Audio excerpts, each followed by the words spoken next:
Mohammed Zafzaf's The Woman and the Rose was originally published in 1972.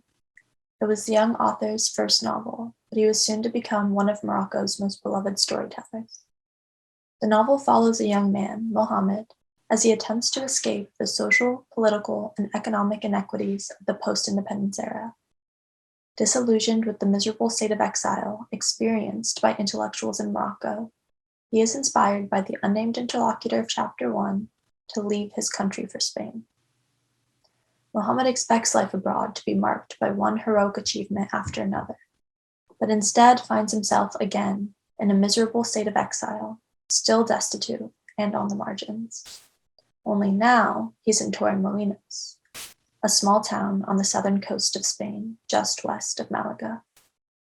Today, the town is known for its beautiful beaches and vibrant nightlife, but it was also a hub of hippie culture in the 1970s.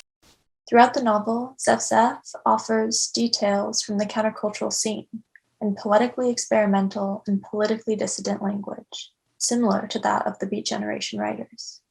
Zafzaf's novel certainly speaks to a particular moment in time, and to a particularly large book-buying demographic with nostalgia for that time. But it's still relevant and resonant today.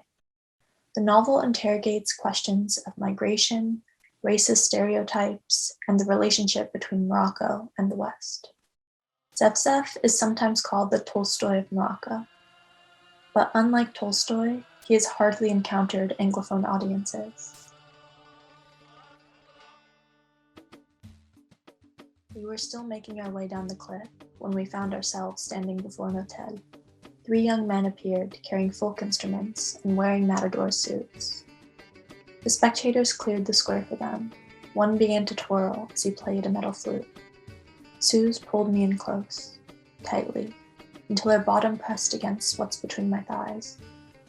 She stayed in that position for a long time, repeating, "Oh, magnificent, magnificent." Then, in English, "Nice, very nice." The young man broke into song, and I nearly broke into laughter. Suze caught his attention and smiled. The man continued to sing and began to twirl.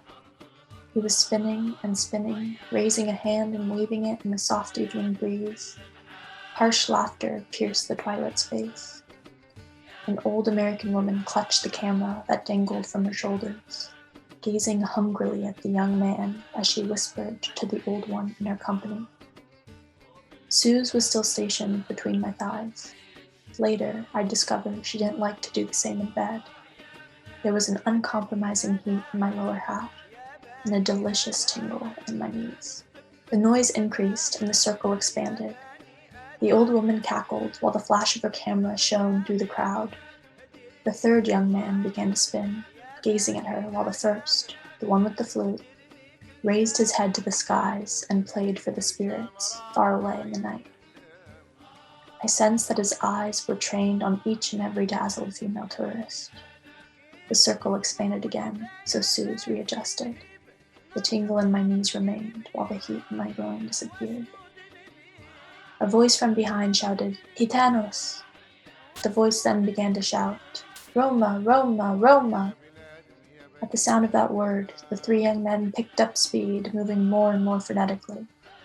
I thought I saw a gold chain glint from the hand of one, but it disappeared behind his sleeve along with his palm. The man who shouted "Gitanos" entered the middle of the circle. He began to dance in a way that didn't match the beat. He twirled, trying to imitate the 3 young men, but the music stopped and the breeze cooled. One of the young men came with a thick glass ashtray. The shouter stuck his hand into his pocket and pulled out a bundle of American dollars. He placed one in the tray. The young man took it and stuck it in his pocket, leaving more room for loose change.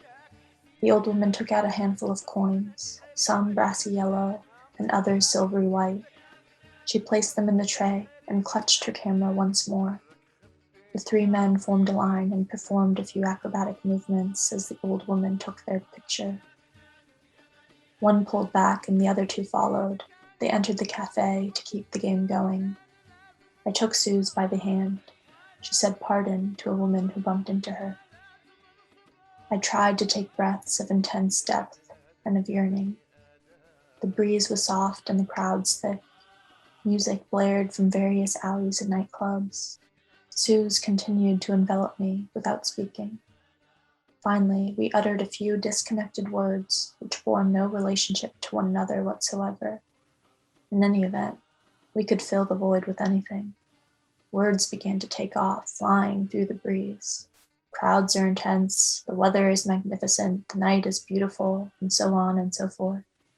We walked slowly, very slowly, separating from the others until we were no longer among the crowds.